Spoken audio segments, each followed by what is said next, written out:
नमस्कार मित्रों, आप सबका हमारे YouTube चैनल दिव्य कथा संसार में बहुत बहुत स्वागत है। मित्रों, हमारी आज की कथा माता अनसुया और उनके पतिव्रता सतीत्व की है कि किस प्रकार उन्होंने भगवान शिव, विष्णु और ब्रह्मा जी को शिशु बना दिया। मित्रों, इससे पहले कि आप कथा में खो जाएं, आप हमारे चैनल को सब्सक्राइब करना ना भूलें और हमारी वीडियो को लाइक शेयर कीजिए ताकि हम आप तक ऐसे ही वीडियो पहुंचाते रहे। इससे हमें बहुत प्रोत्साहन मिलेगा। तो चलिए कथा शुरू करते हैं। एक बार नारद जी आकाश में भ्रमण कर रहे थे। तभी उन्होंने तीनों देवियां माँ लक्ष्मी, माँ सरस्वती और माँ पार्वती को आपस में बातें करते हुए देखा। तीनों देवियां अपने सतीत्व और पवित्रता की चर्चा कर रही थी। नारद जी उनके पास पहुँचे और उन्हें अत्रि महामुनि की पत्नी अनसुया के असाधारण पतिव्रत्य के बारे में बताया। नारद जी बोले, उनके समान पवित्र और पतिव्रता तीनों लोकों में नहीं है। तीनों देवियों को मन में अनसुया के प्रति ईर्ष्या होने लगी। तीनों देवियों ने सती अनसुया के पतिव्रत्य को खंडित करने के लिए अपने पतियों को कहा।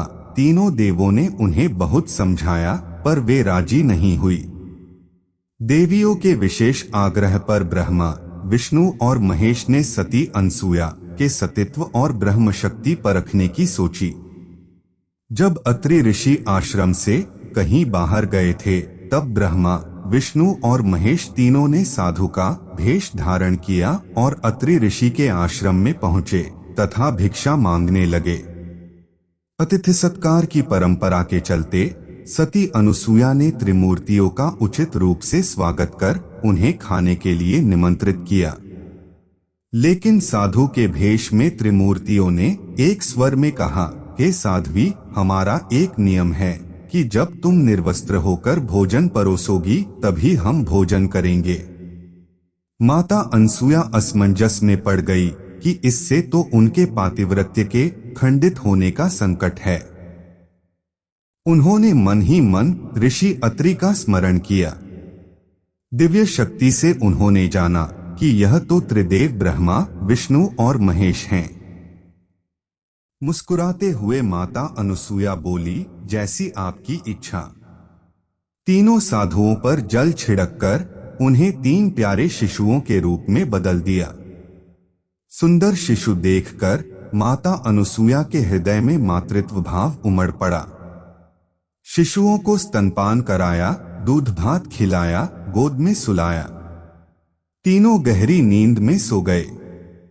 अनसुया माता ने तीनों को झूले में सुलाकर कहा, तीनों लोकों पर शासन करने वाले त्रिमूर्ति मेरे शिशु बन गए, मेरे भाग्य को क्या कहा जाए। फिर वह मधुर कंठ से लोरी गाने लगी। उसी समय कहीं से एक सफेद बैल आश्रम में पहुंचा। एक विशाल गरुड़ पंख फड़फड़ाते हुए आश्रम पर उड़ने लगा और एक राजहंस कमल को चोंच में लिए हुए आया और आकर द्वार पर उतर गया। यह नजारा देखकर नारद, लक्ष्मी, सरस्वती और पार्वती आ पहुंचे। नारद ने विनयपूर्वक अनसुया से कहा, माते, अपने पतियों से संबंधित प्राणियों को आपके द्वार पर देखकर यह तीनों देवियां यहाँ पर आ गई हैं। यह अपने पतियों को ढूंढ रही थी। इनके पतियों को कृपया इन्हें सौंप दीजिए। अनसुया ने तीनों देवियों को प्रणाम करके कहा, माताओं, झूलों में सोने वाले शिशु अगर आपके पति हैं तो इन्हें आप ले जा सकती हैं। लेकिन जब तीनों देवियों ने तीनों शिशुओं को देखा तो एक समान लगने वाले तीनों शिशु गहरी निद्रा में सो रहे थे। इस पर लक्ष्मी, सरस्वती और पार्वती भ्रमित होने लगी।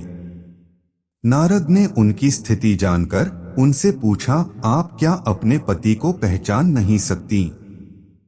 जल्दी से अपने अपने पति को गोद में उठा लीजिए। देवियों ने जल्दी में एक एक शिशु को उठा लिया। वे शिशु एक साथ त्रिमूर्तियों के रूप में खड़े हो गए।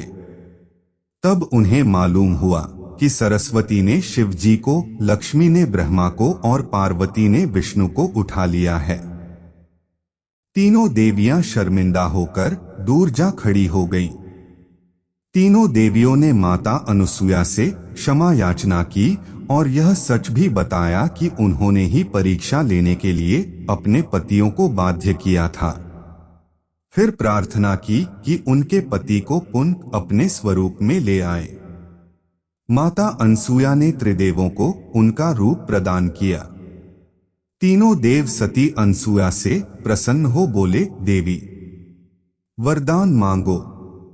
त्रिदेव की बात सुन अनसुया बोली, है प्रभु, आप तीनों मेरी कोख से जन्म लें, ये वरदान चाहिए, अन्यथा नहीं। तभी से वह मां सती अनुसुया के नाम से प्रख्यात हुई तथा कालांतर में भगवान दत्तात्रेय रूप में भगवान विष्णु का, चंद्रमा के रूप में ब्रह्मा का तथा दुर्वासा के रूप में भगवान शिव का जन्म माता अनुसुया के गर्भ से हुआ।